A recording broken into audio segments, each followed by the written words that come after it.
Hello student, welcome back. Student, जैसा कि अब हमने अपनी +2 क्लास की 4 चैप्टर्स तक कंप्लीट कर लिए हैं।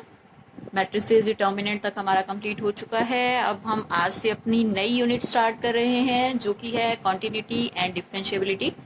कॉन्टिन्यूटी एंड डिफरेंशिएबिलिटी थोड़ी सी लंबी यूनिट है स्टूडेंट, और कुछ डिफरेंट भी है। तो और ये जो यूनिट है, ये स्टूडेंट आप ध्यान रखिए कि आगे की आने वाली यूनिट्स में काफ़ी यूजफुल है, इसलिए आपको बहुत ही ध्यान से करनी है। अगर आप ये ध्यान से नहीं करते हैं तो आगे के कुछ चैप्टर्स में आपको प्रॉब्लम हो सकती है, तो इसलिए मैं पहले से ही क्लियर कर देती हूँ कि बहुत ही ध्यान से समझिएगा। कुछ भी प्रॉब्लम है तो आप मुझसे डिस्कस कर सकते हैं। तो आइए आज हम अपनी स्टार्ट कर रहे हैं नई यूनिट, कॉन्टिन्यूटी एंड डिफरेंशिएबिलिटी। तो स्टूडेंट, जो कॉन्टिन्यूटी का कॉन्सेप्ट है वो हम पहले करेंगे, डिफरेंशिएबिलिटी का कॉन्सेप्ट बाद में आएगा हमारा।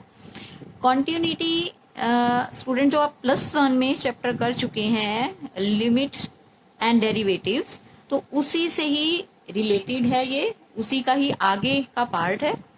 कॉन्टिन्यूटी में स्टूडेंट क्या होता है, जैसे कि आपको नाम से ही पता चल रहा है, कॉन्टिन्यूटी या कॉन्टिन्यूस फंक्शन पे बेस है सारा हमारा जो ये चलेगा। जो फंक्शंस लगातार चलते रहें या जिनका ग्राफ हम बनाते हैं तो वो बिना पेन उठाए लगातार वो बन जाए, हमें कहीं पर ब्रेक नहीं लेने की जरूरत पड़े, तो ऐसे फंक्शन को हम कॉन्टिन्यूस फंक्शन बोलते हैं। और ये आप लिमिट जो चैप्टर कर चुके हैं +1 में, उससे जैसे मैंने पहले ही बताया है, उससे आगे का कॉन्सेप्ट है। तो देखिए उसको हम कैसे यूज करेंगे, क्या यूज होगा वो, तो देखिए मैं इसके लिए पहले कुछ एग्जांपल्स ले रही हूँ, उसके बाद हम आएंगे डेफिनेशन पर और इसकी स्टार्टिंग पर। तो देखिए स्टूडेंट, मैं आपको पहले ग्राफ से ही क्लियर करूंगी। ये हमने एक फंक्शन लिया है, फंक्शन f(x) की वैल्यू 1 है अगर x is less than equal to 0 है। यहाँ पर मीन्स अगर x नेगेटिव है, लेस देन 0 का मतलब हो गया नेगेटिव वैल्यू, या इक्वल टू 0 है, तो उस केस में क्या आंसर आ रहा है, फंक्शन का 1 आंसर आ रहा है, और ग्रेटर देन 0 के केस में आंसर 2 आ रहा है। तो स्टूडेंट देखिए, एक बार अगर हम इसका ग्राफ बनाना चाहें तो आप किस टाइप से ड्रॉ करेंगे ग्राफ, जैसे आप सीखते ही आ रहे हैं काफी टाइम से कि कैसे ग्राफ बनाए जाते हैं। तो देखिए मैं रफ स्केच इसका एक ड्रॉ करूंगी। ये x एक्सिस है और ये हमारी है y एक्सिस,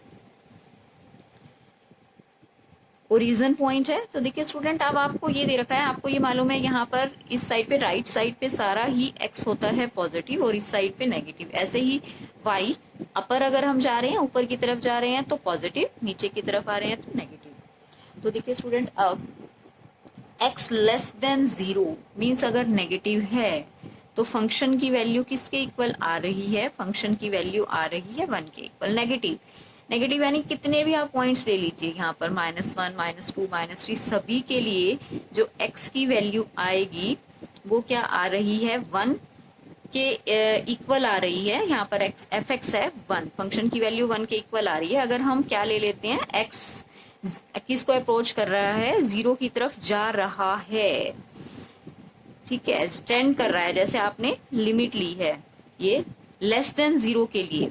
लेस देन 0 यानी जितनी भी आप ये वैल्यूज 0 से छोटी ले रहे हैं तो फंक्शन की वैल्यू आ रही है 1, ठीक है। और यहाँ पर इक्वल टू 0 पे भी वैल्यू 1 ही है। तो आप यहाँ पर क्या बनाएंगे, जो सर्कल ड्रॉ करेंगे उसको हम फिल कर देंगे, नॉट वाला नहीं बनाएंगे। और अब देखिए स्टूडेंट, अगर हम 0 से बड़ी वैल्यू ले लेते हैं, 0 से बड़ी यानी x की वैल्यू यहाँ कोई भी आप ले लीजिए, 1 2 3 4, 0 से बड़ी वैल्यूज के लिए जो फंक्शन है उसकी वैल्यू क्या आ रही है, वो आ रही है 2। बट यहाँ पर इक्वल साइन नहीं है, इक्वल साइन ऊपर था, तो हम जो नॉट लगाएंगे वो हम लगा देंगे इस टाइप से, मतलब इसको फिल नहीं करेंगे, नोट बना देंगे इसको, ठीक है। ये हो जाएगा ओपन, और हम ये जैसे फिल करते हैं तो वो क्लोज्ड के लिए हम बोलते हैं, क्लोज का साइन होता है। तो देखिए स्टूडेंट, अगर अब हमने इसका ग्राफ बनाया तो इस टाइप से इसका ग्राफ बना है फंक्शन का।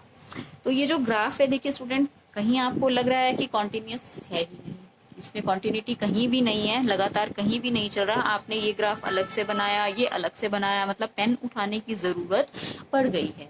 तो इसका मतलब ग्राफ अगर कॉन्टिन्यूस नहीं है तो कंडीशन क्या है उसके लिए, देखिए कंडीशन क्या है। देखिए अगर आप less than zero, less than zero का मतलब है यहाँ पर लेफ्ट साइड से जीरो की तरफ आ रहे थे या अप्रोच कर रहे थे, लेस देन जीरो या इक्वल टू जीरो। अगर हम जीरो की तरफ आ रहे थे तो क्या हुआ, आंसर आया 1। जीरो की तरफ आना लेफ्ट साइड से, तो उसको आप क्या बोला करते थे, लेफ्ट हैंड लिमिट। ध्यान दीजिए, ठीक है। इसी टाइप से आप जीरो की तरफ आ रहे हैं और किस साइड से, राइट साइड से आ रहे हैं, ग्रेटर देन जीरो वाली साइड से आप अप्रोच कर रहे हैं जीरो की तरफ, ठीक है। तो आप उसको क्या बोला करते थे, उसको हम बोलते थे right hand limit. Right side से हम आ रहे हैं जीरो की साइड पर, जीरो की तरफ अप्रोच कर रहे हैं, तो आंसर हमारा आ रहा था 2 के इक्वल। मीन्स कॉन्टिन्यूटी के लिए क्या कंडीशन हमें पता चली है कि left hand limit right hand limit same होनी चाहिए। अगर सेम हो जाती, ये अगर ग्राफ सेम यही इसी पैटर्न पे चलता तो क्या होता, कॉन्टिन्यूटी होती। लेकिन सिर्फ यही कंडीशन नहीं है, left hand limit right hand limit, एक और कंडीशन भी है जो कि हम नेक्स्ट ग्राफ में डिस्कस करेंगे। ये तो है ही है, मींस कॉन्टिन्यूटी के लिए फर्स्ट कंडीशन क्या होनी चाहिए, फर्स्ट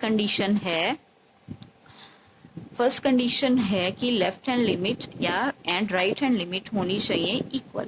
अगर ये इक्वल हो जाती हैं, मीन्स अगर आप लेफ्ट साइड से देखिए, जैसे जीरो की तरफ आ रहे थे, राइट साइड से जीरो की तरफ आ रहे थे, अगर ये ग्राफ यहाँ पर सेम हो जाता तो क्या होता, कॉन्टिन्यूस हो जाता। ये भी हमारा 1 वाला ग्राफ होता, ये भी 1 वाला ग्राफ होता। यहाँ पर 1 की पर 1 होती इसकी वैल्यू, फंक्शन की वैल्यू, तो क्या होता, सेम होने पर हमारा क्या हो जाता, कॉन्टिन्यूटी की कंडीशन सेटिस्फाई हो जाती। बट एक कंडीशन और है, ये तो left hand limit right hand limit है, वो देखिए हम नेक्स्ट में एक बार देखते हैं। एक चीज मैं और बता रही हूँ, जैसे आप इसको लेफ्ट हैंड लिमिट को इस टाइप से भी लिख सकते हैं, लिमिट x टेंड्स टू, जैसे आपने जीरो पे चेक किया है तो जीरो नेगेटिव साइन ले सकते हैं, मीन जीरो से छोटी वैल्यूज सारी, equal to limit x tends to zero positive, means zero से सारी बड़ी वैल्यू, जीरो से बड़ी, प्लस का साइन का मतलब है उससे ज्यादा हम ले रहे हैं, जीरो से ज्यादा, ऑफ एफ एक्स। अगर ये कंडीशन सेटिस्फाई हो जाए तो हम कॉन्टिन्यूटी की फर्स्ट कंडीशन बोल देंगे सेटिस्फाई हो गई। अब इसके अलावा एक और कंडीशन है जो कि मैं अभी आपको नेक्स्ट ग्राफ में बता रही हूँ। देखिए अब ये है फंक्शन, आपको ये गिवन है, अब की बार ग्रेटर लेस की बजाय हमारा ये है x not equal to zero and x equal to zero. x not equal to zero पर फंक्शन का आंसर आ रहा है 1 and x equal to zero पर फंक्शन का आंसर आ रहा है 2। तो देखिए स्टूडेंट, इसका ग्राफ किस टाइप से ड्रॉ होगा, मैं फिर से वही रफ स्केच एक बार ड्रॉ कर रही हूँ, x axis and y axis, और ये पॉइंट है ओरिजिन 0। तो देखिए स्टूडेंट, अब जब x की वैल्यू 0 के इक्वल है, मींस यहाँ पर, तो फंक्शन की वैल्यू क्या आ रही है, 2 के इक्वल आ रही है, 2 के इक्वल, इस टाइप से ये बन जाएगा यहाँ पर, ठीक है। यहाँ पर क्या हो गया, जब x की वैल्यू 0 तो फंक्शन है 2, मीन्स ये पॉइंट हो जाएगा 0 एंड 2, x0 fx2। अब देखिए बाकी, जब x की वैल्यू 0 नहीं है, अब जब x की वैल्यू 0 नहीं है, मीन्स 0 से छोटी है, 0 से बड़ी है, तो सभी के लिए क्या हो जाएगा, चाहे वो 0 से छोटी है चाहे वो 0 से बड़ी है, इसके लिए आंसर आ रहा है 1। ये पॉइंट है 1 का, ये मैंने 2 का ले लिया है y एक्सिस पे। तो देखिए एक बार ग्राफ ऐसे और एक बार ग्राफ ऐसे, यहाँ पर इक्वल नहीं है, ध्यान दीजिए, तो ये मैंने नोट लगा दिया, यहाँ पर इक्वल नहीं है, ठीक है। 0 के इक्वल है तो आंसर 2 आ रहा है, और 0 के इक्वल नहीं है, यहाँ 0 पर आपको कोई आंसर नहीं मालूम, क्योंकि 0x इक्वल टू 0 पे तो आंसर क्या है, 2 है। ये नॉट इक्वल टू 0 के लिए आंसर ये हैं, ये वाला आंसर है, ये वाला आंसर है, ये 1 आंसर हो गया, ठीक है। ये x वही चीज हो गई, ये हो गया लेस देन 0 के लिए ग्राफ, और ये हो गया ग्रेटर देन 0 के लिए ग्राफ, और इक्वल वाले के लिए आंसर ये है। तो फिर से देखिए ब्रेक पॉइंट ये है अब की बार, मीन्स इक्वल पर भी ब्रेक आ सकता है। तो लेफ्ट हैंड लिमिट और राइट हैंड लिमिट तो यहाँ देखिए अब की बार सेम है, ये हो जाएगी लेस वाली जो लिमिट है वो है लेफ्ट हैंड लिमिट, ग्रेटर वाली जो लिमिट है वो है राइट हैंड लिमिट। वो हमने अभी फर्स्ट कंडीशन बताई थी कि left hand limit right hand limit same होने चाहिए, लेकिन मैंने ये कहा था एक कंडीशन और भी है इसके अलावा, तो वो क्या है, left hand limit right hand limit same होने के अलावा ये वाली जो वैल्यू थी, फंक्शन की वैल्यू इसी पॉइंट पर, 0 पॉइंट पर भी यही आती अगर, तो हम क्या बोल सकते थे कि फंक्शन इज कॉन्टिन्यूअस, तब ये लगातार चलता। अब की बार यहाँ पर ये ब्रेक आ चुका है, तो ये ब्रेक नहीं आना चाहिए। तो अब डेफिनेशन क्या होगी कॉन्टिन्यूटी की या कॉन्टिन्यूअस फंक्शन की, देखिए मैं आपको पहले सिंपल लैंग्वेज में एक बार बता रही हूँ कि left hand limit, right hand limit और फंक्शन की उसी पॉइंट पर वैल्यू, कोई एक आर्बिट्ररी पॉइंट है जैसे सी, उसके ऊपर मैं डेफिनेशन आपको बता रही हूँ, उस पॉइंट सी के ऊपर left hand limit, left hand limit के लिए मैंने नेगेटिव साइन लगाया है, limit extends to C negative of function F X and limit extends to C positive, C positive means right hand limit of function F X and equal to F of C. ये तीन condition satisfy आपको करनी है, तीनों equal prove करने हैं, तो क्या होगा, फंक्शन को हम कॉन्टिन्यूस कहेंगे। जैसे कि मैंने ग्राफ में बताया है, ये मैं फिर से रिपीट कर देती हूँ, यहाँ पर left hand limit, right hand limit equal है, बट फंक्शन की वैल्यू 0 पर इक्वल नहीं है, वो 2 चली गई है। अगर 1 होती तो ये कॉन्टिन्यूस होता। ऐसे ही अगर left hand limit, right hand limit आपकी क्या है, यहाँ पर इक्वल नहीं है, लेकिन यहाँ पर फंक्शन की वैल्यू किस पॉइंट पर, 0 पॉइंट पर 1 के इक्वल थी, मीन्स यहाँ पर left hand limit, right hand limit तो क्या थी, इक्वल नहीं थी, बट एफ ऑफ सी या एफ ऑफ 0 वहां पर सेम था। ठीक है, तो तीनों चीजें इक्वल होनी चाहिए। क्या डेफिनेशन है इसकी कि f is a real function on a subset of the real numbers and c भी a point in the domain of f। c हमने कोई पॉइंट लिया है, डोमेन, रेंज, ये सारा आप स्टूडेंट कर चुके हैं, ये मैं बार बार रिपीट नहीं करूंगी। डोमेन वाले सेट में से, डोमेन वाला सेट आप ये वाला लिया करते थे, x वाला है, ये y वाला सेट हुआ करता था, ये डोमेन वाला सेट हुआ करता था, ये रेंज वाला हुआ करता था। तो देखिए, अगर हम डोमेन वाले सेट में से कोई पॉइंट ले लेंगे, मींस x की कोई वैल्यू c ले लेंगे, तो उस c पॉइंट पर फंक्शन की value, left hand limit, right hand limit तीनों अगर सेम है, तभी हम फंक्शन को क्या बोलेंगे, कॉन्टिन्यूअस बोलेंगे, अदरवाइज हम फंक्शन को कॉन्टिन्यूअस नहीं बोल सकते हैं। और देखिए आप स्टूडेंट, एक बार मैं एक एग्जाम्पल ले रही हूँ ताकि आपको कुछ कंफ्यूजन ना रहे कि हम क्वेश्चन किस टाइप से करेंगे। तो देखिए, क्वेश्चन करने के लिए हम 3 चीजें यहाँ पर चेक करेंगे, left hand limit, right hand limit and F of C, तीनों सेम होने चाहिए। मैंने फर्स्ट एक्सरसाइज का 6 क्वेश्चन एक बार लिया है। देखिए, इसमें फंक्शन की वैल्यू आपको दे रखी है, f x equal to 2x plus 3 when x is less than equal to 2 and 2x minus 3 x is greater than 2। Find the point of discontinuity, discontinuity के पॉइंट आपको चेक करने हैं। तो देखिए स्टूडेंट, आपको देखना होता है उस पॉइंट पे जहां पर ब्रेक आ रहा है। जैसे देखिए, ब्रेक पॉइंट मैंने अभी आपको बताया है, लेस देन इक्वल टू 2 पर तो ये वैल्यू है, ग्रेटर देन 2 पर ये वैल्यू है। तो 2 पॉइंट पे ब्रेक आ रहा है, 2 से बड़े के लिए सारा आंसर ये चलेगा, 2 से छोटे के लिए सारा आंसर ये चलेगा। ठीक है, तो बीच में कहीं पर इक्वल पर ब्रेक आ चुका है, यानी 2 पॉइंट ही डिसकंटिन्यूटी का पॉइंट हो सकता है, और कोई पॉइंट नहीं होंगे। हम और किसी पे डिस्कस अभी नहीं करेंगे, सिर्फ 2 पर ही डिस्कस करेंगे। 2 पर चेक करेंगे कि ये ग्राफ कैसा बनेगा, डिसकंटिन्यूअस होगा या कॉन्टिन्यूअस होगा। तो देखिए, उसको हर क्वेश्चन का, क्योंकि ग्राफ बनाना तो पॉसिबल नहीं है, तो चेक करने का क्या मेथड है, देखिए पहले हम फाइंड आउट करेंगे लेफ्ट हैंड लिमिट, 3 चीजें करेंगे, फिर हम करेंगे राइट हैंड लिमिट एंड फिर हम करेंगे एफ ऑफ सी। तो ये तीनों चीज सेम होनी चाहिए। अगर तीनों चीज सेम है then function will be continuous, otherwise it will be discontinuous at the point 2। तो यहाँ पर जो c की वैल्यू है वो हमें गिवन है 2।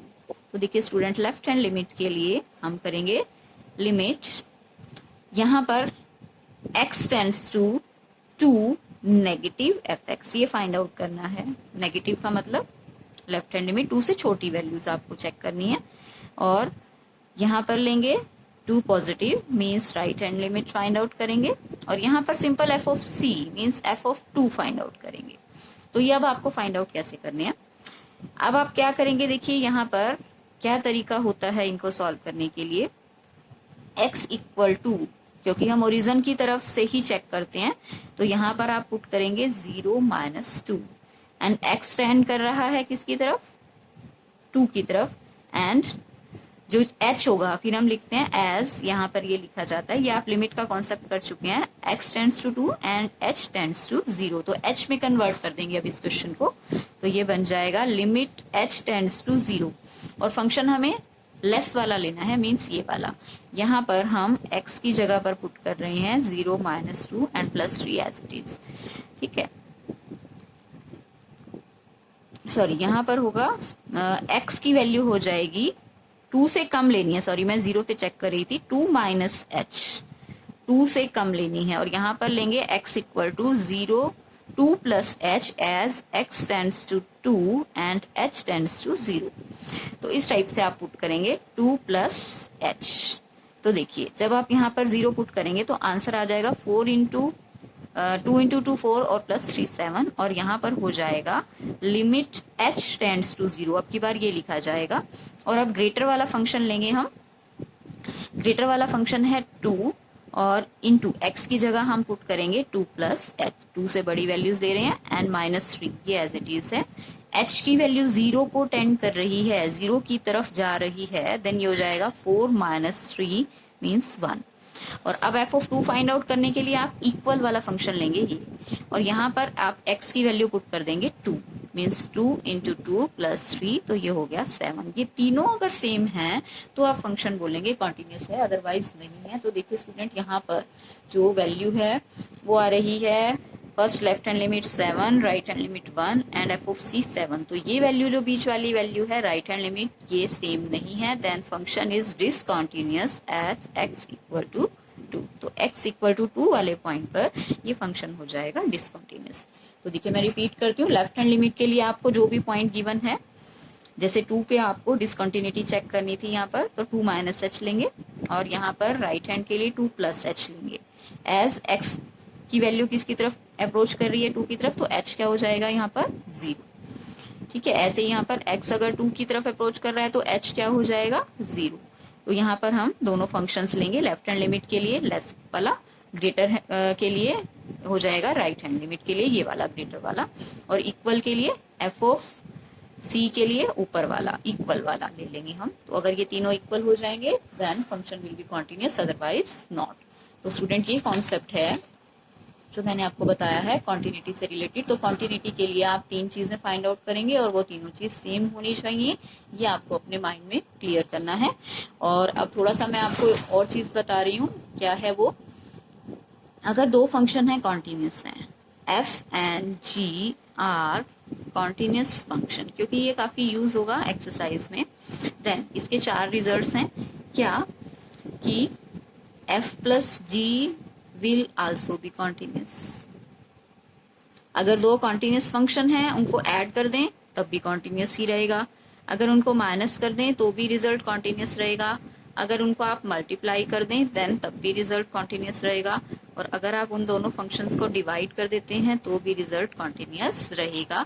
और यहाँ पर एक कंडीशन हो रहा है, जो डिवाइड वाला फंक्शन है, मीन्स जी की वैल्यू कैसी होनी चाहिए, 0 के इक्वल नहीं होनी चाहिए, क्योंकि 0 के इक्वल होते ही ये नॉट डिफाइंड हो जाएगा। तो ये आपको और ध्यान देना है जब हम क्वेश्चंस करेंगे। जैसे 2 फंक्शन है, सपोज 2x प्लस 3 है, एक हमारा और है x स्क्वायर है, तो ये दोनों कॉन्टिन्यूस हैं, मीन्स अगर आप इनको ऐड करोगे तब भी कॉन्टिन्यूस रहेगा, सब्ट्रैक्ट करोगे तो भी कॉन्टिन्यूस आंसर रहेगा, मल्टीप्लाई करोगे तो भी कॉन्टिन्यूस, एंड डिवाइड करोगे तो भी कॉन्टिन्यूस आंसर रहेगा। तो ये सिंपल है, ऐसे ही मैंने एग्जाम्पल लिया था रैंडमली। अब एक चीज और बता रही हूँ, ये जब हम क्वेश्चंस करेंगे तो ये यूज होंगे स्टूडेंट, तो इसलिए आपको ध्यान देना है। कुछ क्वेश्चंस कई बार क्या होता है, हमें पता होते हैं पहले से ही, तो वो क्या है, सम फंक्शंस आर ऑलवेज कॉन्टिन्यूस, हमेशा ही कॉन्टिन्यूस रहेंगे। कुछ फंक्शंस ऐसे हैं, आप चेक करके बेशक देखेंगे हम, जैसे पॉलिनोमियल। पॉलिनोमियल आप पढ़ते आ रहे हैं 9th क्लास से ही, इसके बारे में काफी कुछ। पॉलिनोमियल फंक्शन हमेशा ही कॉन्टिन्यूस रहेगा। पॉलिनोमियल जैसे क्या होता है आपको मालूम है, जिसमें वेरिएबल की पावर क्या होनी चाहिए, होल नंबर होनी चाहिए। यहाँ पर पावर होल नंबर हो, और बाकी कुछ भी हो सकता है। होल यहाँ पर जैसे 1 2 3 0 या नेगेटिव, ये नंबर्स हो सकते हैं। अब आगे हम आते हैं, होल नंबर, सॉरी 0 से स्टार्ट होंगे, 0 से लेकर आगे तक के जितने भी नंबर्स हैं ये पावर होनी चाहिए, होल नंबर पावर हो, तो आप उसको क्या बोलते हैं, पॉलिनोमियल। ये पॉलिनोमियल है। जैसे नेगेटिव हो जाएगा तो वो 1/x हो जाएगा, फिर ये पॉलिनोमियल नहीं रहेगा। अब सेकंड जो है वो है sine function is always continuous. Sine function हमेशा ही कॉन्टिन्यूस रहेगा। इसका ग्राफ अगर आप देखें तो वो किस टाइप से बनता है, यहाँ साइन 0 0 से लेकर इस टाइप से वो ग्राफ इसका बनता है, तो ये हमेशा ही कॉन्टिन्यूस होता है जो साइन वाला ग्राफ होता है। ऐसे ही cosine function is always continuous. Cosine का ग्राफ कैसा होता है, अगर आप बुक में पढ़ेंगे देखेंगे तो ये इसका ग्राफ इस टाइप से बनता है। 0 पे वैल्यू होती है 1 एंड 90 पे होती है 0, तो ये इस टाइप से इसका ग्राफ बनता है। ये है कोसाइन का, ये है साइन का, हमेशा ही कॉन्टिन्यूस होते हैं। और इसके अलावा जैसे पोलिनोमियल हो गया, मैंने बता दिया है। कांस्टेंट फंक्शन, कोई भी आपको कांस्टेंट फंक्शन दे देते हैं, f(x = 2) दे दिया, तो इसका ग्राफ आपको मालूम है, यहाँ पे 1 यहाँ पर 2, तो ये हमेशा ही क्या होगा, कॉन्टिन्यूस होगा। ठीक है, नेक्स्ट है मॉडुलस फंक्शन। ये मॉडुलस हम प्रूव करेंगे जब क्वेश्चंस करेंगे। मॉडुलस फंक्शंस भी हमेशा ही कॉन्टिन्यूस होगा। रैशनल फंक्शन भी कॉन्टिन्यूस होता है। एंड इसके बाद आ जाता है, एंड रैशनल हो गया कंपोजिट फंक्शन। ये भी हम प्रूव करेंगे एक बार, कंपोजिट फंक्शन वाला, कि composite function is always continuous. तो स्टूडेंट ये चीजें आज के लिए इतना ही हम करेंगे। आपको ये काफी कुछ हो गया है आज, ध्यान रखना है सारा कि कॉन्टिन्यूटी क्या है, डेफिनेशन हुई है, कैसे प्रूव करेंगे, left hand limit, right hand limit and f(c) same होना चाहिए। और कुछ फंक्शंस अगर कॉन्टिन्यूस हैं, f और g फंक्शन कॉन्टिन्यूस हैं, then their sum, their difference and their product and their division also will be continuous. और कुछ मैंने ये बताए हैं कि ये फंक्शन हमेशा ही कॉन्टिन्यूस होते हैं, चेक करने की बहुत ज़्यादा ज़रूरत नहीं है। अगर ये प्रूव करने के लिए कहेंगे तो हम करेंगे, बट आप देखेंगे हमेशा ही ये कॉन्टिन्यूस इनका ग्राफ रहता है। Polynomial, sine, cosine, constant, modulus, rational, तो ये चीज़ें आपको ध्यान देनी है। तो आज के लिए हम इतना ही करते हैं और आगे के लिए कल करते हैं student. Thank you so much.